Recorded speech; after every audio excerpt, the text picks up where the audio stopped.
Hey, She Slayers, and welcome to another episode of She Slays the Day podcast. I am your host, Dr. Lauren Brunswick, and today I have a friend of mine on. This is her third time. I think this is what we counted, third time on the podcast. So she'll be getting her blazer in the mail. And so I have Dr. Nona Djavid on.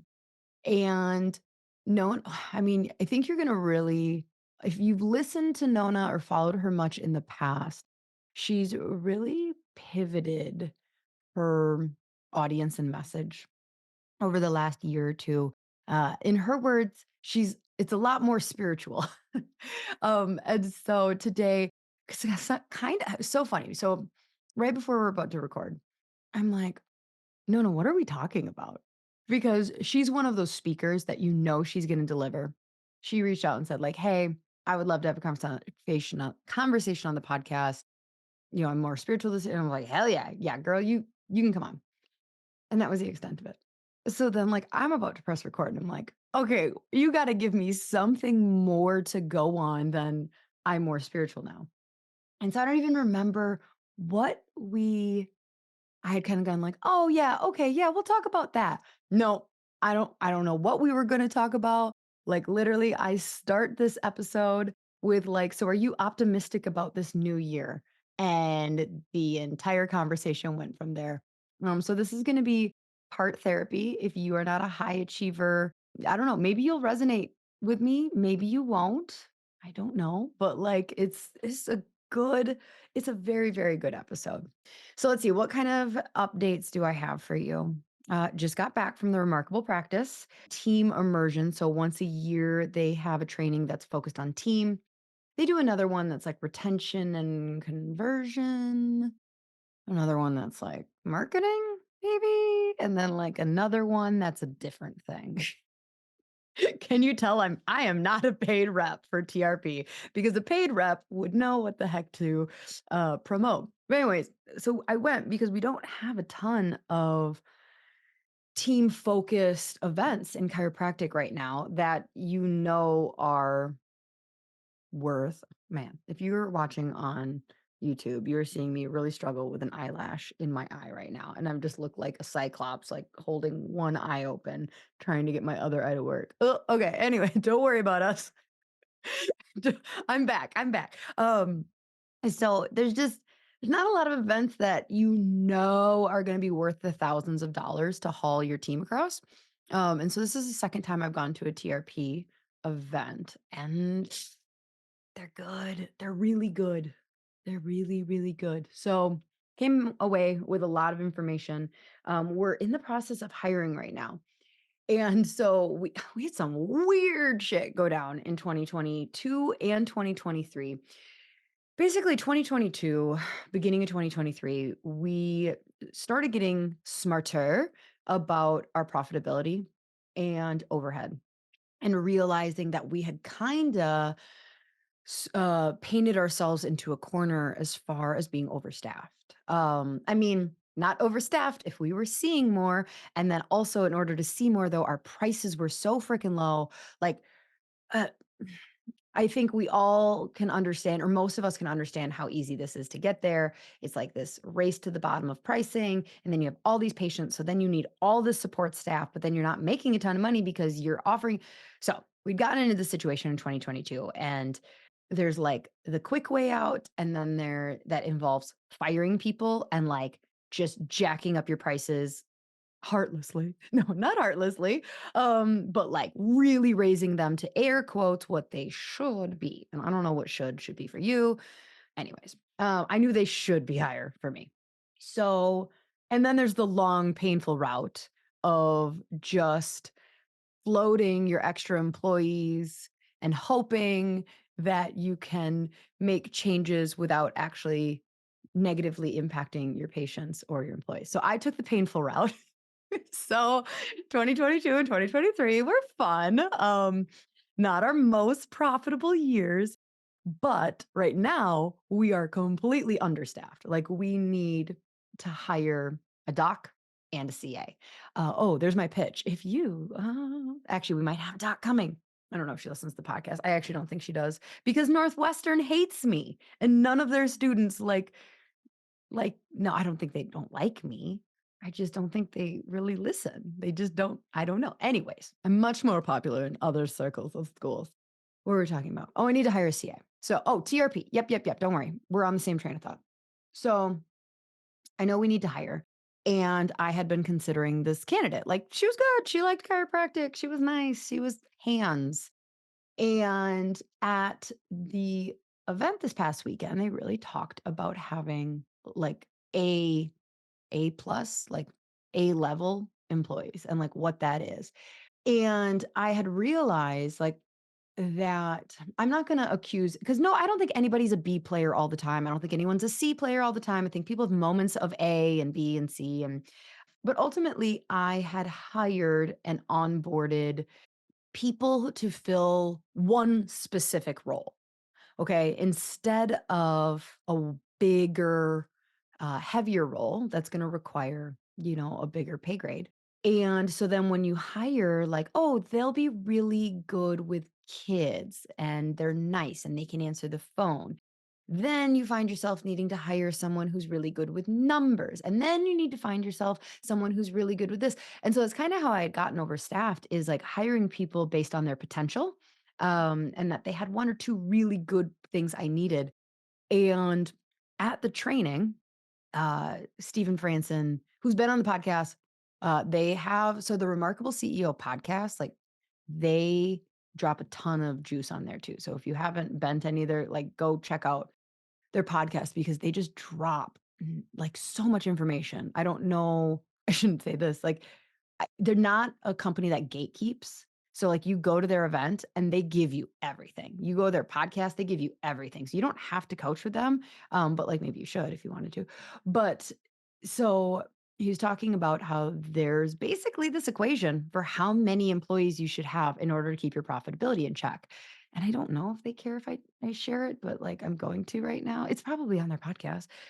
So in essence, it is around $250,000 per full-time employee, 30 hours or more. That is not you. So it includes associates and all front desk. The gist of it is that, like, so we pay Molly Hayes to do, not Molly Hayes. Oh my gosh, Molly Cahill to do our Instagram. She wouldn't count in this scenario as an employee.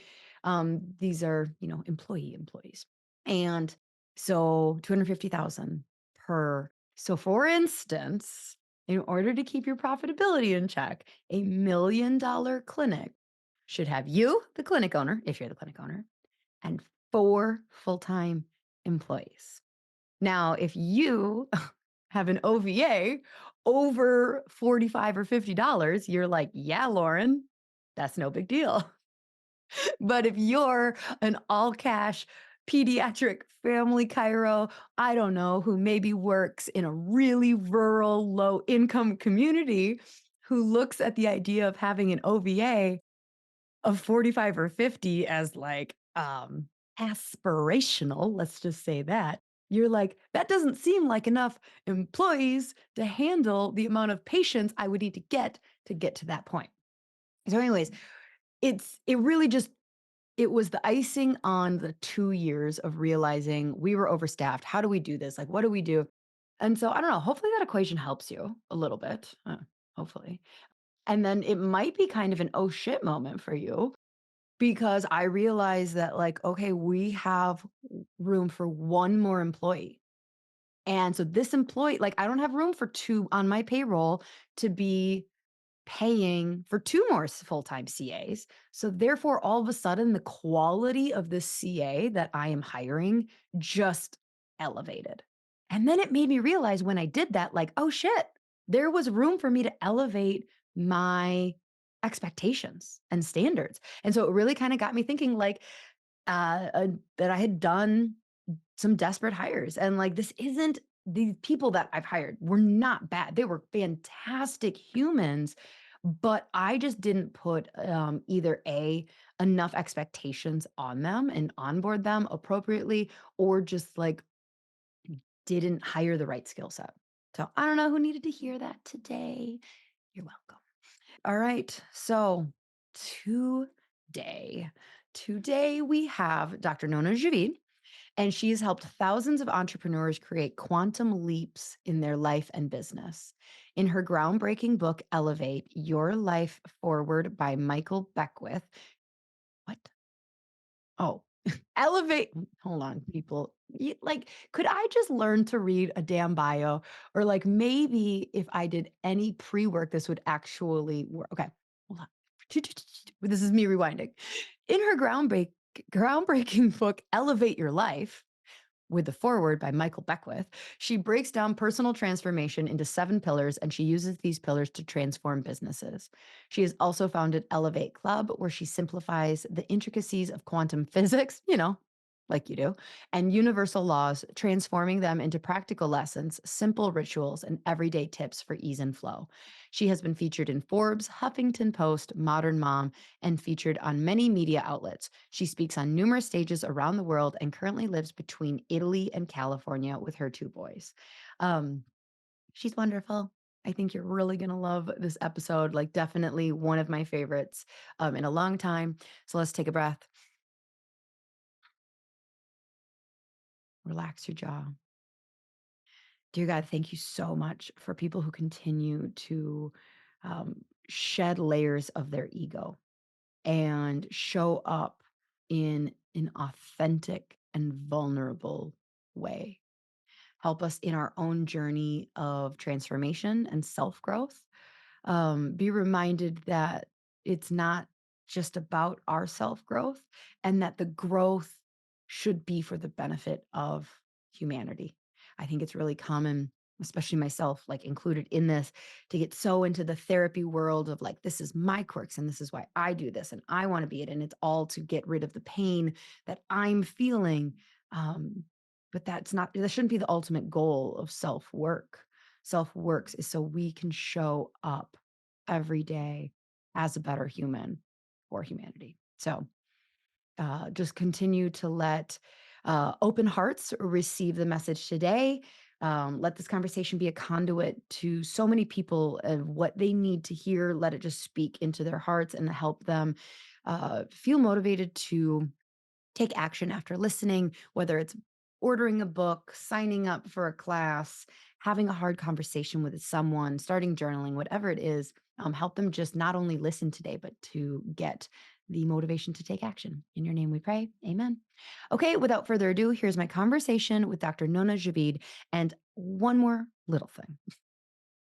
If you like conversations like this, then I highly encourage you. It's been a minute since I have talked about our weekly sleigh. If you are not getting our weekly sleigh in your inbox every Monday morning, we will make sure we drop that link for you below. You are okay. So technically, you're getting on my email list, but signing up for the weekly sleigh, we don't send a lot of emails at all unless it's sale season, which it's not. Don't worry, it's not sale season. So sign up for that weekly slate. You're going to get these motivational slash funny stories from me and how you can continue on your growth as a better person like I am. So we'll drop that link below and make sure you are getting that. All right. Enjoy my conversation with Dr. Nona Javid. All right. Well, you are officially a member of the Two Timers Club. Well, wait a minute. Were you on the panel? Have you been on 3 times technically? Or is this only Oh, you second? know what? I was on the panel. That was fun. That was, I want to say that, first of all, as a host, that was a nightmare. And I think I pulled it off pretty well. Like, it's just like, I don't know how to do this. I've never hosted a panel on that was interesting. Okay. I've So been you're a 3 timers club. in the Three Timers Your Club. jacket is in the mail. It's, Oh, well. I love that.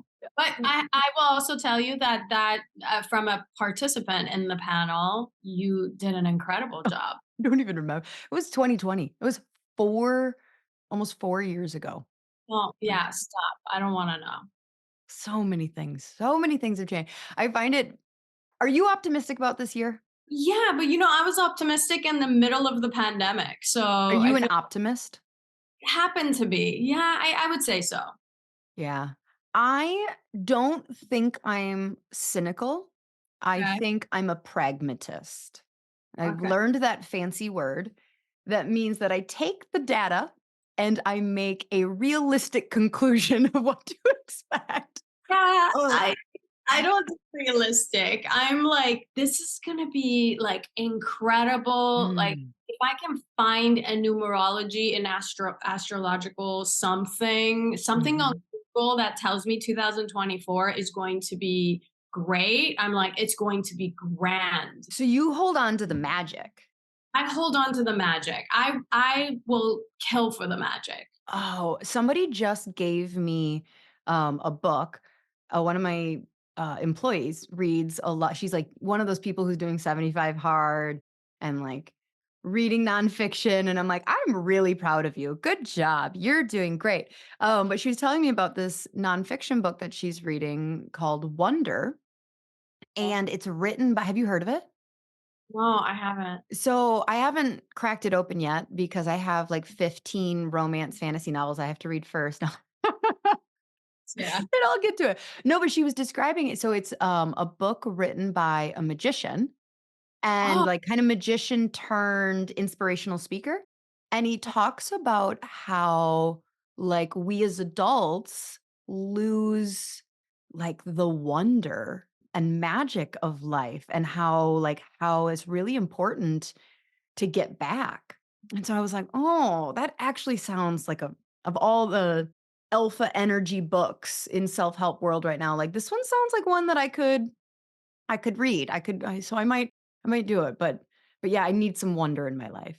yeah, and I would go a step farther and say that the magic is not even that we lose it. I feel like it gets beaten out of us by the matrix, the media, the propaganda, the society, our culture, our family stuff, stuff. Mhm. Like, it's everything is meant to kill that wonder and magic out of life.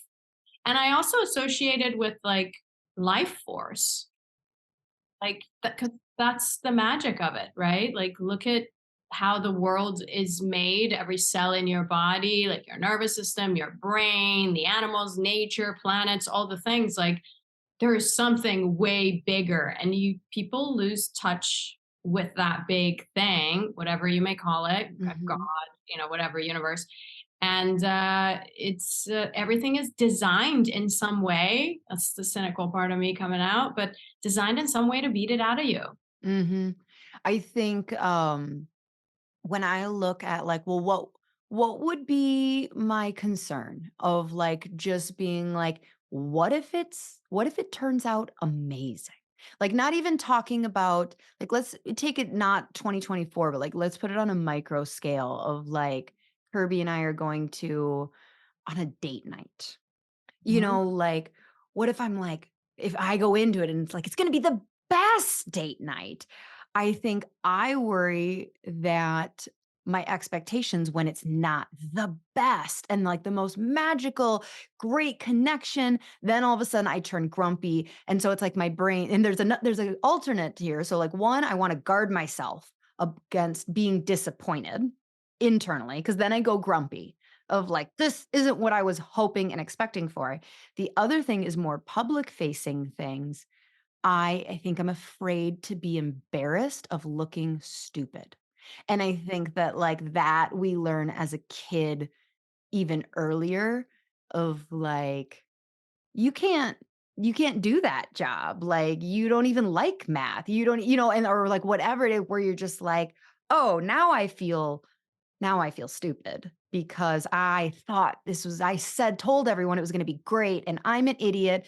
I must not know what's going on. Otherwise, I'm disconnected and I'm really freaked out by that. Yeah, that's okay. So, first things first, I think I know before we started this conversation, you were like, "What do you want to talk about?" Yeah, I I know. Here we go. everything, and it's a beautiful, and this is exactly my jam, so it's perfect. So let's break this down because you're talking about the disappointment, right? So Mhm. Well, I'm a it's maximizer personality. So do you know Strength Finder? no, I don't think I do. So Okay, Strength Finder was what I liked a lot before Enneagram. okay, okay. And so Strength Finder, there's like 36 different traits, and you take all these questions and it rates you from like number 1 to 36. And the first time I took it, I like so 36 you basically have none of. The first time I took it, empathy was my 36th trait. I'm better now. I've grown so much. But yeah, so like I'm competitive, achiever, significance, and maximizer is like the one. And so like my maximizer is what gets me in trouble is because like I just want everything to be optimal and maximize and get the most out of it. And then I'm Yeah. disappointed.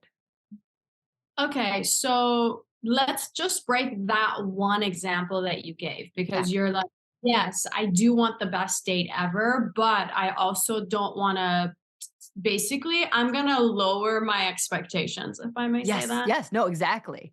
Expectations so that I'm not faced with a failure or with pain, some kind of an emotional Yes. pain, Yep. right? Like, oh, this failed, or and which you and I would say, well, I'm cranky. Like I would tell my Yep. partner, I'm cranky, but in reality, we're preventing the feeling of the pain, like really Hmm. getting. So there's multiple layers to this, but I think the direction I want to take it is, well, if you if you already have that underlying like, oh, this may fail, then you're in the, I call it the frequency, right? So this frequency is what I may fail this date and I may Hmm. experience pain. And so that becomes the expectation. And if you're wired for that over and over again because you have failed, quote unquote, in the past, or you have experienced pain or been disappointed, in this case, in the past, you have sort of, and it may be an addiction to that feeling of it. Like, okay, Hmm. I know what to do with that. I'll just be grumpy, right? Like, so there's that, and you're more in the frequency of that. You've experienced it more throughout your life, and perhaps every time you set a high expectation, than being in the frequency of magic. This date, this is why I'm an optimist. This date is going to be so juicy. This date is going to blow my mind. This date is going to be physically, emotionally, sexually, whatever, in every way. We're going to integrate, we're going to connect. I'm going to have a connection that I have not. How long have you been married? 13 years. It's going to blow my mind. You are making me uncomfortable by putting this many expectations on me and my husband to fulfill. Like, so then what happens when he's like, I don't expect anything tonight. I feel bloated after dinner. And I'm like, you are ruining my magical date. Well, he would only be experiencing that, and that's a whole nother conversation. But what you are coming into the date with, what frequency are you showing up to the date? Okay, let's take Mhm. chiropractors for just a second to Yeah. make it a little bit more practical. So, and I know you'll relate to this because you work with chiropractors, and I know I do because I'm in the chiropractic world. Anyways, two chiropractors, okay? Same mechanics for business, same system, same demographics, same sort of personality, same sort of everything, right? They're with the same practice management group, scripts, identical, everything. And this applies to every business. But like, let's say chiropractor A, chiropractor B, same exact thing, Mhm. identical, twins. One of them shows up to their practice with this energy of abundance. I'm provided for. I'm taken care of. I have faith. Everything's going to be amazing. Like I'm good. The other shows up. Can I cuss on this? Yes, is very cuss worthy. I the other one shows up and is like, I'm scared shitless. Mhm. And with the energy of like, what if it doesn't work out?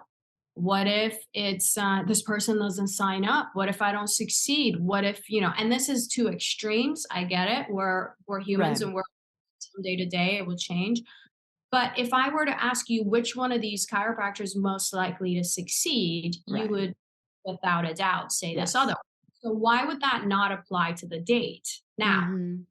the difference, though, is you're saying setting the expectation or a goal beyond what is smart, like measurable, blah, blah, blah.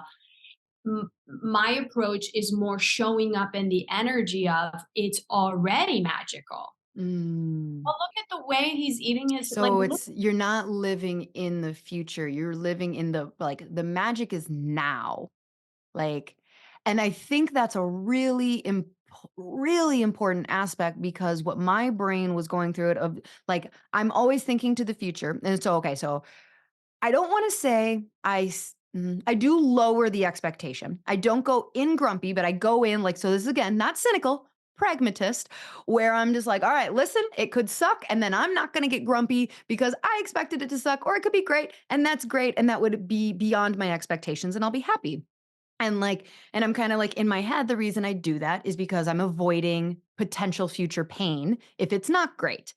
But if I kind of apply my personality to like if you just said like, "So how's this working out for you in life?" This like pragmatism of avoiding pain. Do you avoid pain? I'm like, "Oh no, I like have anxiety all the time. I'm like always nervous and like trying to da da da da da da." So like I'm still experiencing pain. I still get disappointed, you know? So it's like it really isn't protecting me at Right. all. Right. Yeah. In the moment, it feels like, and I think it's an addiction. It's Mm. like, I'm gonna use, say if your go-to, I call it a home emotion, right? Like I'll be vulnerable and I will tell you on this podcast, one of my big ones, and it used to be way bigger, and it's still continuous work, is like self-worth, Mhm. right? Why was it that I did everything that I did? Why was it I like, the A plus student, went to Berkeley, got a degree in neurology, went to chiropractic school, opened the practice, built $1 million practice, became a why did I do all of those things? Yes, I can like be like, "Oh, I wanted to help people." And it is true. I like truly want to help you. Why do I want to help people? Oh, because that's where my self-worth Mhm. lies. Yep. The lack of the self-worth, yes, on the surface, it gave me all of those things that I experienced in life, but it also became my emotional home. Now, you met me, or if you ask my ex-husband even, he would tell you that I have no self-worth problems, right? Like I come Yep. across as If like, anybody met me, they're like, "Oh my god, you have confidence issues?" I'd be like, my therapist and I went back and forth probably for like 30 minutes on this conversation where I'm like, "Believe me, I got plenty of self-worth." And she's like in her very kind therapy way, we got to the end, I was like, "Shit, I don't have self-worth."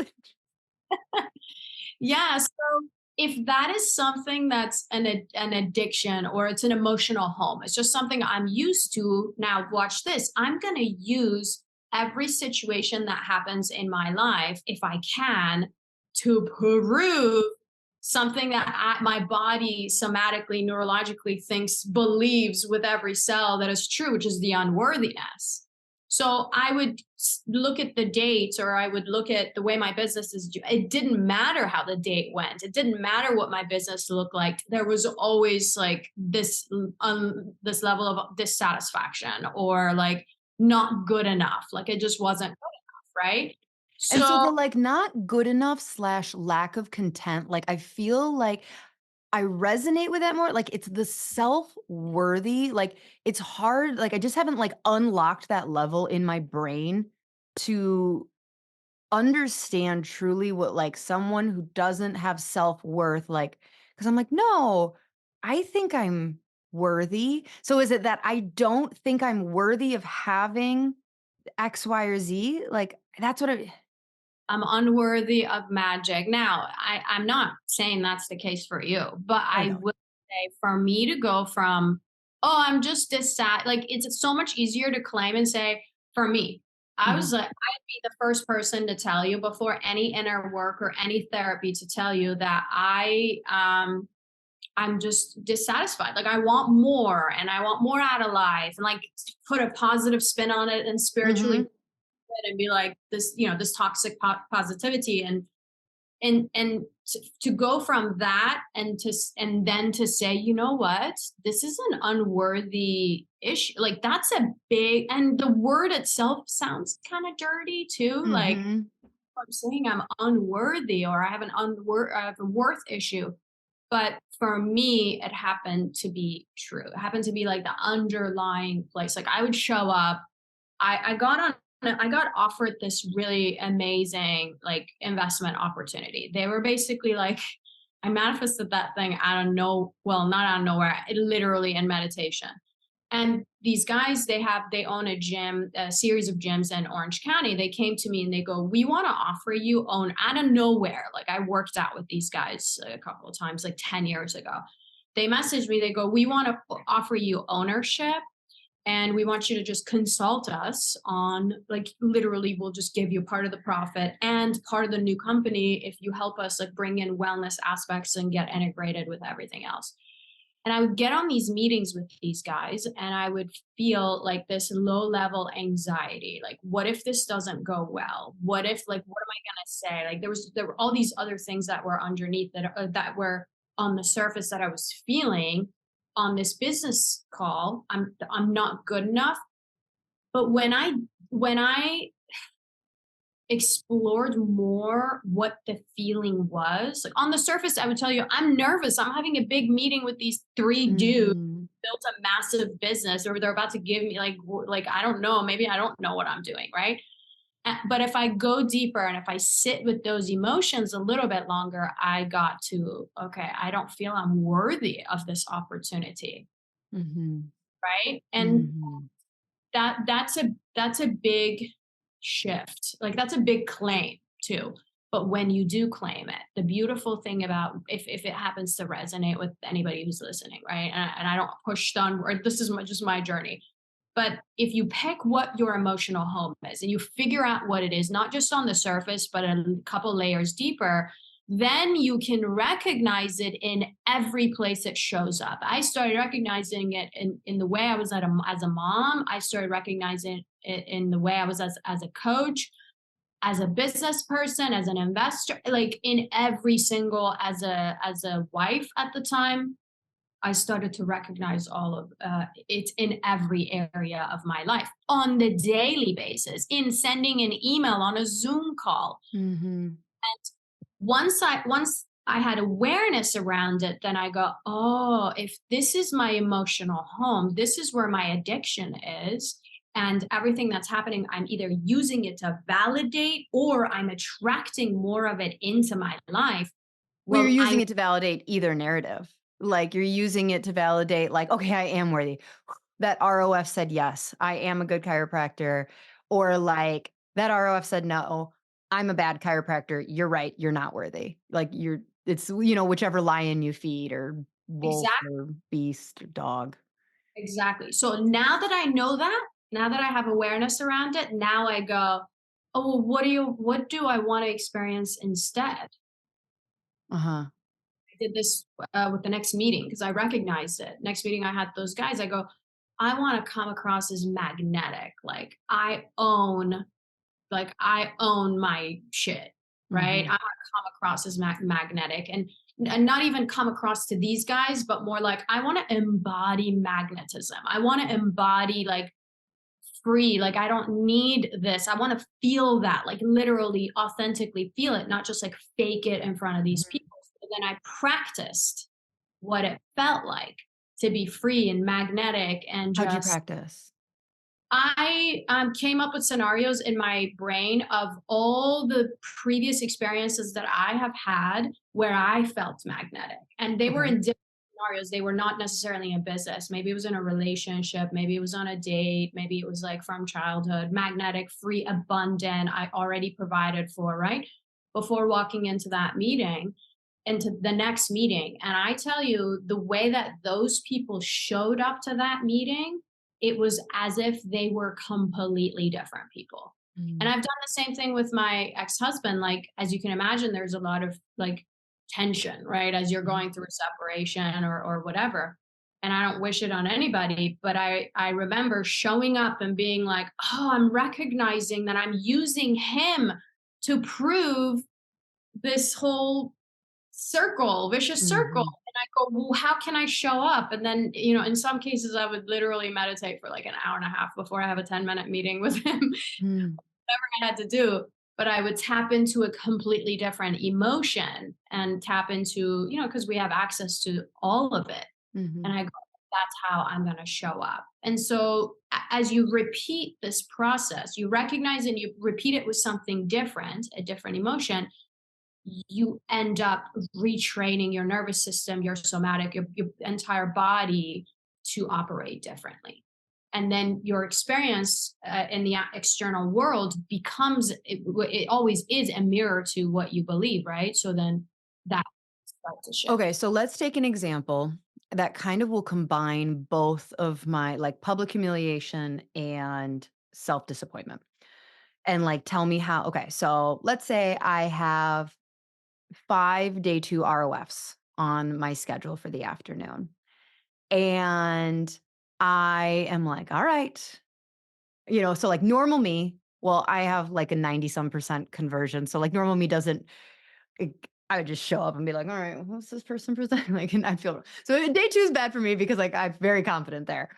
But, but let's Example that. say that they didn't all like do all the things that they were supposed to do. And then like at the end, okay, so I tell my front desk, I am going to all 5 of these, 3-month, 4-month care plans, they're all going to convert like magic. They all need chiropractic. They're all going to see the value.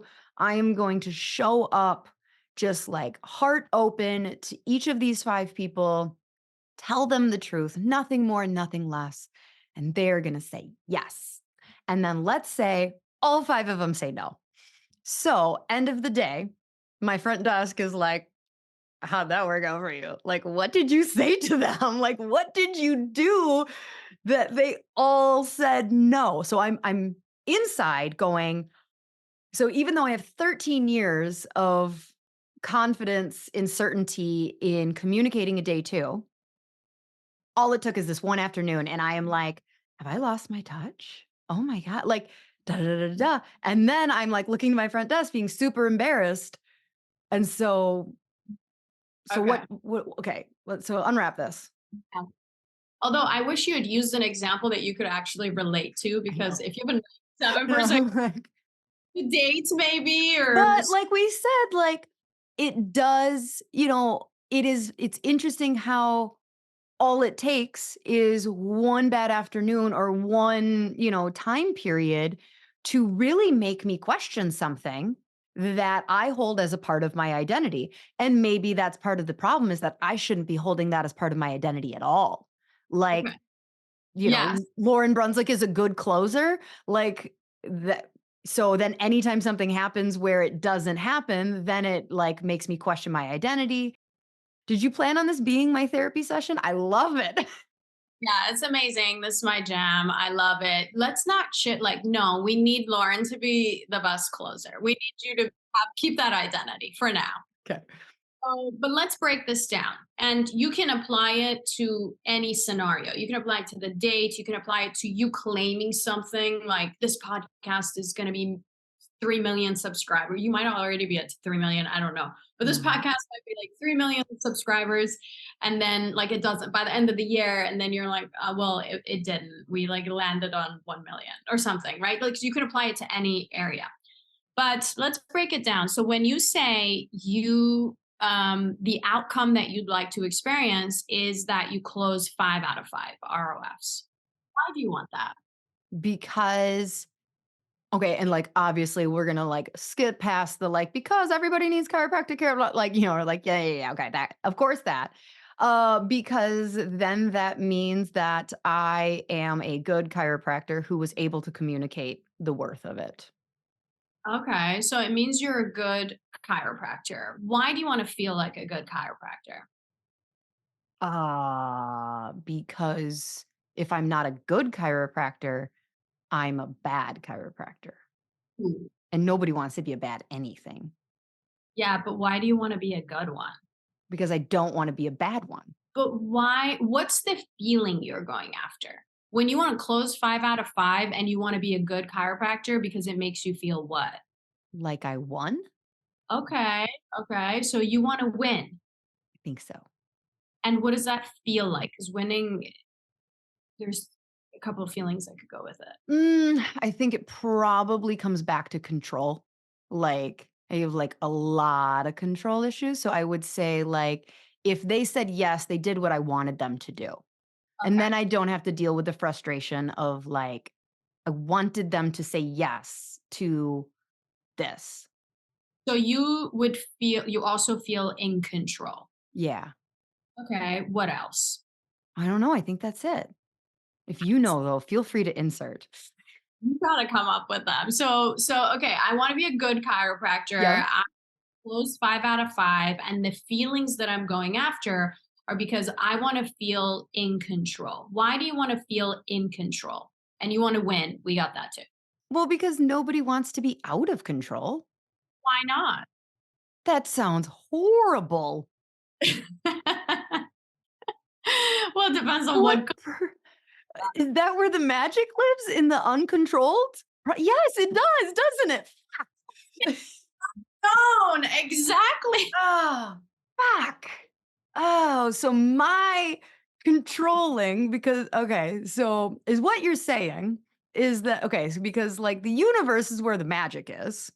And so like me trying to control is really keep all right.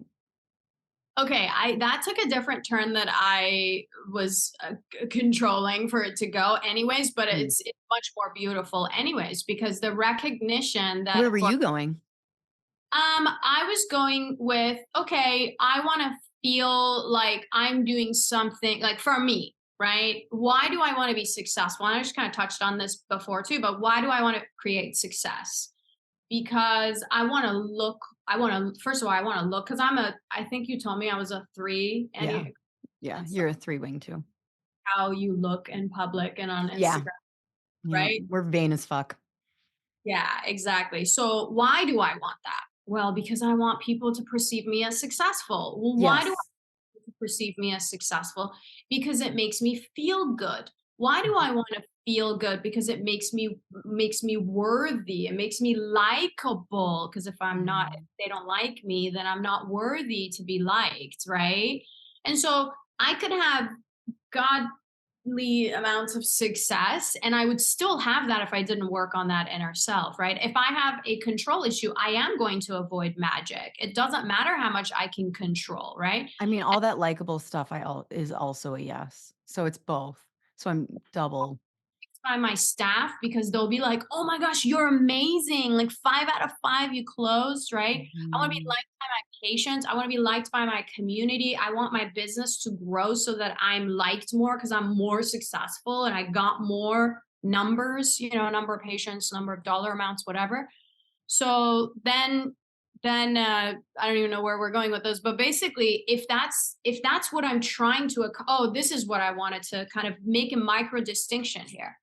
If you're telling me that there's a difference between going into the 5 ROFs and saying, "Oh, I'm going to close 5 out of 5," that's more on the masculine energy. Mhm. Instead, if I identify that I'm doing this to feel in control, if that's I mean, we could go a lot deeper. Like if you and I talked and we had unlimited number of hours, we'd probably dig out so many other things that are underneath it all. But let's just stick with in control and loss of magic. So then I go, oh, I just had this recognition that for as long as I want to feel in control and feel like I'm winning and feel like I'm being successful, then I'm gonna lose out on magic. And let's say you decide you want magic, and if Mhm. that's the case, then you go, I'm gonna do 5 ROFs and I'm gonna experience loads of magic.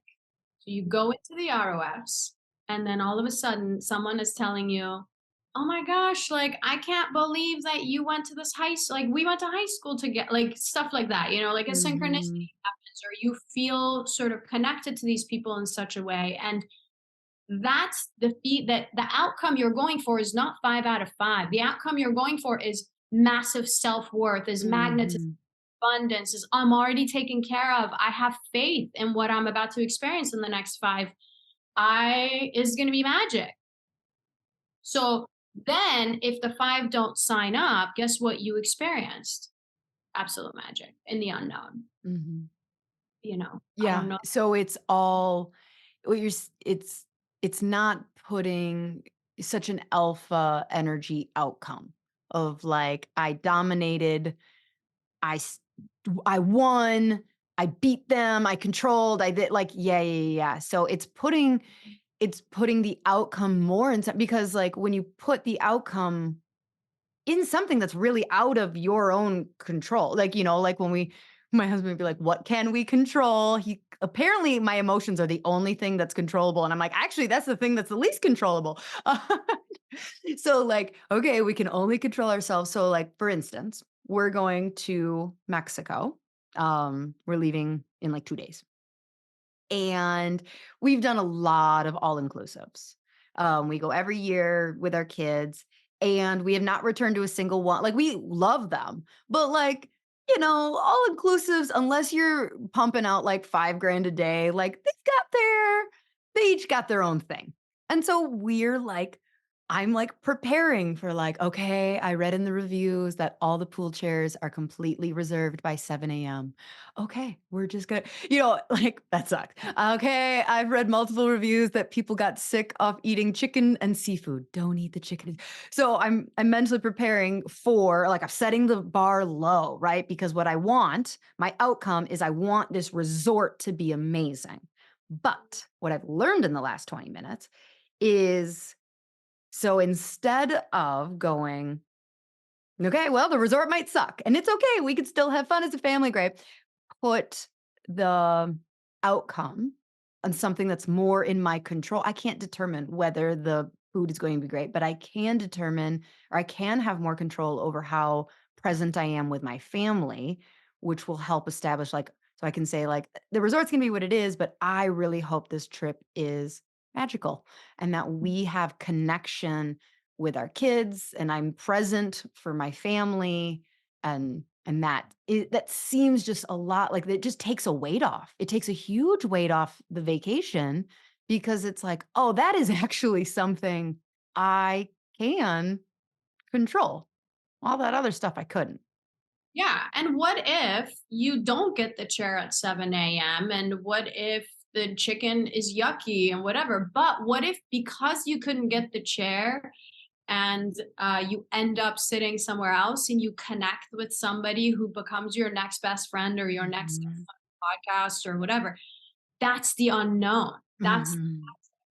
if I'm controlling the situation, I will get what I'm expecting anyways. Bad chicken and wake up at 7 to get a chair, right? Versus if I'm looking for magic, I'm more likely to experience magic in the moment in like a look that you give to your husband, in a moment where you're watching your girls play together. Like there's Mhm. magic everywhere. And that's where I feel like I've gone from, even my brand of like part-time $1 million mastermind. My practice for sure, like super masculine, super like I'm gonna control the shit out of every aspect. I'm gonna control like my staff like could not be one word off with from the scripts, like the systems. And I looked at it like this is business. Like this is and it drove the business massively. But then I'd forgotten about the feminine aspects of it, which is really powerful. Like we give Mhm. birth, right? Like we are Mhm. the vessel in which life literally comes through. And if that is who we are, then magic is just like super easy to experience. That dream life you can give birth to. You don't need to push to make happen. You don't need to control to make happen. That's been sort of my journey from, being in practice and running those businesses. And I can say from a finance, because my me back then, that version of me, if I heard this conversation right here, I would have been like, yeah, I bet she's not even making as much money because she doesn't have the system. She's probably super flowy and super da da da, like ditzy or all over the place.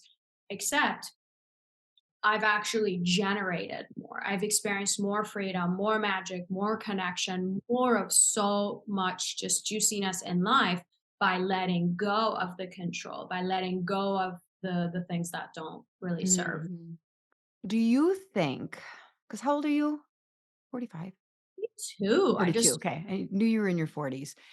I was hoping that you were just a little bit older than that because then it made me feel like, all right, by the time I'm her age, but you're really not that much. I'm 37. I'm like, shit.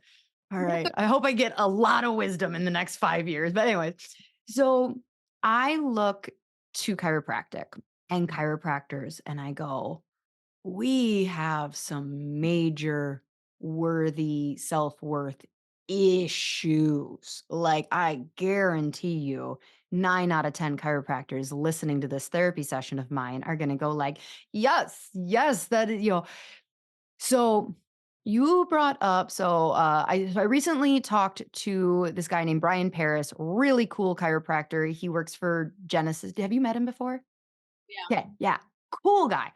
And so he uses the energies alpha and omega. So I've kind of started using those because like masculine and feminine, like we know what they are, but like it just gets messy when, so we have still a lot of alpha energy, masculine, men with alpha energy. Anyways, alpha energy in, they're in their 50s and they got their Maseratis and they are flashing them to chiropractors and being like, you can do this. You can be me if you do X, Y, or Z.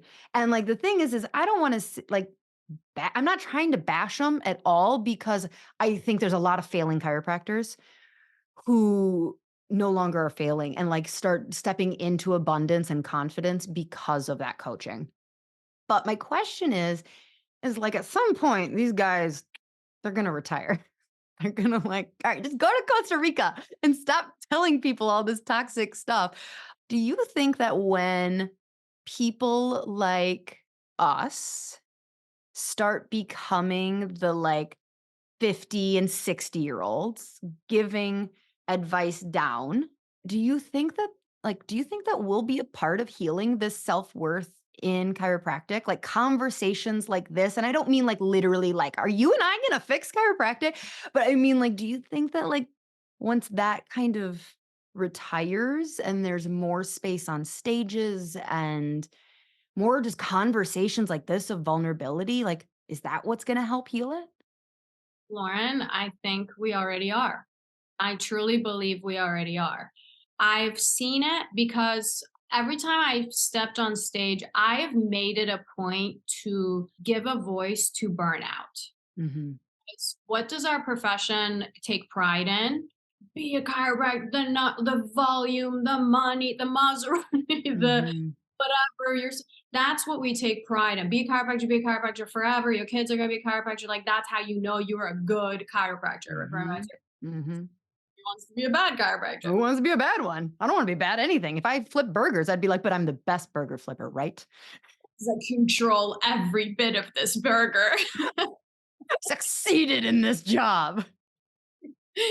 So I think because I have given that voice or I've given that like the burnout or the overwork some voice both on social media, say mainly on my Instagram page, and then of course on stages.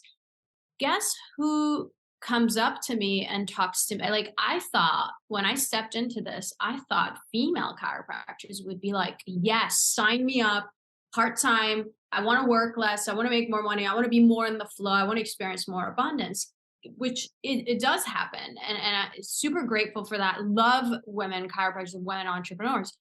But you know who was like lining up to talk to me was men in their 50s, in their 60s, burnt out Mhm. and almost like cornering me and like not wanting the shame of, yes, I'm successful, but I missed out on my family time. Yes, I have this practice that looks a certain way, but I am now divorced and my relationship suffered. I'm about to become an empty nester and I feel shame and guilt for all the time I didn't spend with my kids because I was in my practice. And we've never really learned from a business perspective as chiropractors to create a practice that's independent. So I know that you do that, or bring in other resources, which I know you do so much of. Like, you don't have to be just the chiropractor. You can have all of these other resources that come in, passive income, investments, whatever. And not only have we not learned that, but we've boxed ourselves professionally into these, like you said, and I'm going to say masculine. Like, Mhm. I don't. That's really what I feel. Box ourselves, both men and women, and all genders, and however you identify. We've boxed ourselves in as chiropractors into this you know, one size fits all idea. And I think I see it. I see men suffering. I see men and women coming up to me and talking to me about these issues because I give it a voice, or curious about how to create more freedom, how to create more profitability, you know. And I think we're already doing that. Like, I did this might I don't know if this is appropriate for this topic, this conversation, This is or safe. You can say whatever. People have done some wild shit on this podcast. yesterday I gave a chiropractor she was like asking me, how do I break a pattern around something, and she's done a lot of self work, and so I couldn't be like, go do some breathing or go meditate or pray or whatever. I go self pleasure. Like, that's one of the ways that I break my pattern and I shift the energy, right? So, I have some and books she can read if she needs a recommendation. I mean, I've got plenty of those, right? But the idea is we're able to have those conversations with these, especially the younger generation. But I do think conversations like this, but in general, it's not just you and I, but the consciousness is absolutely shifting. The self-pleasure thing threw me. I had a question, but now I'm like, so, like, does that work for men? Like, is I mean, that the same tool? Because, like, they should be really, really healed then. do we have like a whole nother hour? Am I going to be a fourth timer on your podcast? Because that's a whole nother episode. Yeah, there's techniques that they can use with semen retention and or energetically like So when moving you that. say semen retention, that's like fasting from, okay, we're going R-rated here. Get Yeah. the kids out the room, take it off your cars, speakers.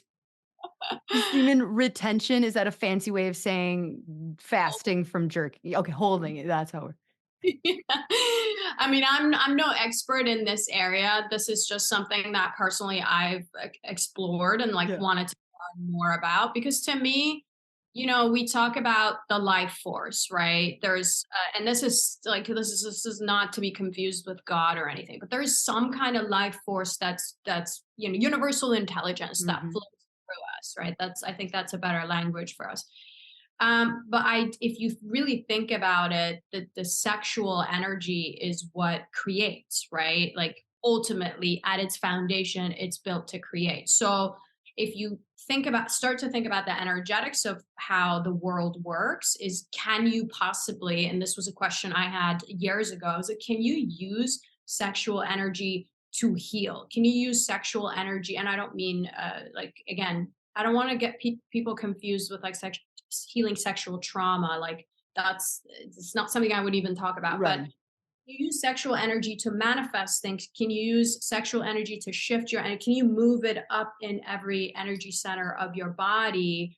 And so for men, it comes in, you know, like sort of edging and not actually expressing and like releasing that sexual energy, holding it in. And women can do the same thing. And or there are plenty of other the actual experts on Right. this topic. This is what Well, I have learned. and the thing is I don't find it or coincidence that a lot of women who are running their own business, whether they're a chiropractor or entrepreneur of any kind, are juggling or spinning many, many plates, trying to be a good wife, trying to keep a clean house, trying to be a good mom, all while being gone out of the house, 30 to 40 hours a week or more.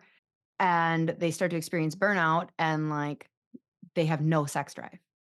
Like like, it's kinda it's one of those things where that doesn't seem like a balanced hormonal system or, like, just a balanced energies, and so to me, it's not surprising at all that, you would say that as like a piece of advice of like kind of just reconnecting with that feminine or omega energy to really help create a more balanced human, like I mean, practices like that. I mean, the point of this conversation is the fact that we are having this conversation Mhm. on a podcast that is related to chiropractic. Like, think about it. 10 years ago, this conversation would have been deemed like. I mean, we might still get backlash. I don't know. Nah. There's really been some wild shit said on this podcast. Like, I swear people forget where, like, it doesn't help that people kind of guess will lean in. They'll be like, well, like, I don't know how deep down the rabbit hole you want to go. And I'm like, just go. It's just us. Nobody's listening. Yeah. I heard a stat on like either Oprah or Dr. Phil or one of those like super popular talk shows. The most viewed episode that has ever aired was an episode called "My I Don't Want to Have Sex with My Husband." Interesting. All right. Jacob, our editor, can you title this episode, I Don't Want to Have Sex with My, just kidding. Don't do Kirby be like, that's not fair or true. Okay, go for it. Well, first of all, I'm divorced. Don't. Listen, I'm looking for a magical Mexico trip, so don't. And date night. Good. No, that's really good. But there's a reason for it. So it's not just in chiropractic. My point is Mm-mm. that we've forgotten that the power exists inside of us, both the divine power, the feminine power, the masculine power, all of it is inside of us. And, just to kind of wrap the whole sexual energy conversation, the sexual energy is the foundation of it. That's really, I believe it's important to sort of at least study or get to know. Just reconnected with yourself. Like it's a part of you. And, Yeah. just like if you had a patient that wasn't having her period regularly, like Yeah. you would go like, well, that's a sign of dysfunction within the body, So yeah. All right. Well, I guess we solved all of my issues and solved chiropractic. So what is in this magical 2024 year for you? So are you allowed to like specifically manifest things or are you just like it's all possible? I think it's all possible, but I definitely have some very specific things. And I teach people if you're like quote unquote manifesting, which basically means it's a woo woo word, I get it, but it basically means bringing something from your imagination and experiencing it in the 3D world, right? And in Mhm. life in general, physical reality. So there are definitely things that I want to bring into reality into 2024. Some are very specific, and a lot of the other ones are general. Like, I want more magic. I don't Mhm. want magic every once in a while. I want to experience a synchronicity or a magical moment or deep connection every single day. Mhm. So I'd like to explore that. So that's more general. And then specific things, of course, Yep. yeah, business and I love partner. it. Okay, so where can people find more of you to watch your magic year? And I'm gonna have a magic year too now. I've just decided. Yeah, you claim it, girl. I would say probably Instagram is the best way to connect with me. I would love to hear if somebody is connecting with me. I'd love to hear that they came, from this podcast. Would love to connect with them. So if they send me a DM just to say hi, that would be great. I put out a lot of content there, but I also have like a free worksheet where people, because we started this conversation about dreaming and how we are like stuck in the matrix and we don't get to dream anymore. So I have this worksheet where I walk people through 3 types of dreams that you can actually put out there to experience in life, in your business, and then walk everybody through. If they go through the workshop, they'll come up with a beautiful, what I call an elevated life vision. And so I don't know when this is going to air, but if it's in the Me beginning of either. It's the year, magic. I don't right? know. Yeah, I it's at don't the know. but it's a beautiful to anytime you get to do it is to get clarity around what you want to experience, not just in the smart goals that all of us entrepreneurs make, but really like a step beyond that to experience more magic in your life. Oh, I It's a appreciate you. One of my goals was for this year, like, when I was talking about like what do I want to do with this podcast? It's like I And, I don't feel done with chiropractors, so, like, if I talk to social media experts, they're like, "Okay, you have what we call a micro niche." And I'm like, "I know. It's not even all chiropractors." And so they're like, "Can we just, like, crack it open? Could you be more for, like, clinic owners, practitioners?" And I'm like, "Yeah, yeah, yeah, maybe, like, one day, but, like, right now, I don't feel like my job is done with chiropractors." But I also have no desire to have the same conversations that every other chiropractic podcast is having. And not that that's bad or anything like that. Like, are you still doing your podcast? Well, I am, but I transitioned out of chiropractors to entrepreneurs and Yes. Yeah. Yeah. found. And so it's like nobody needs to hear.